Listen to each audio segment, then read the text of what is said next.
ফকির মানে বাদশাহ।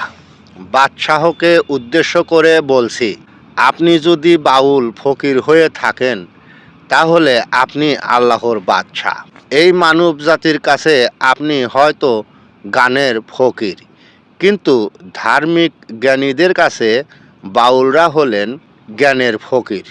বুঝতে হলে অগাধ জ্ঞান অর্জন করতে হবে। আল্লাহ বিষয়ে জানতে হলে রেসালাত প্রাপ্ত জ্ঞানী ব্যক্তির নিকট থেকে জ্ঞান নিতে হবে। রেসালাত অর্থ সৃষ্টিকর্তা নিজ করুণায় তাকে জ্ঞান দান করেছেন। শুধু জ্ঞান নয়, রেসালাত অর্থ হলো বাদশাহর যাহা কিছু আছে সব তার, অর্থাৎ আল্লাহর যা কিছু আছে তার সবই সেই ব্যক্তির ভিতরে আছে।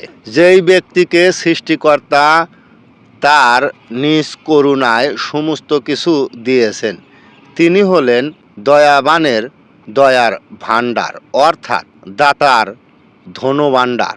রেসালাতের এই রত্ন ধন ভাণ্ডার পেয়ে কেউ পীর হয়েছেন, কেউ অলি হয়েছেন, কেউ হয়েছেন ফকির।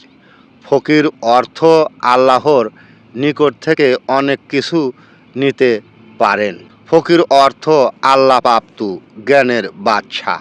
বাদশাহ অর্থ বিতরণকারী, কিন্তু আল্লাহর হুকুম ছাড়া কাউকে কিছু দেওয়া নিষেধ। যেই সকল মানুষ বাদশাহকে ভক্তি করেন তাহাকে ধনভাণ্ডার হইতে জ্ঞান দান করতে বলেছেন।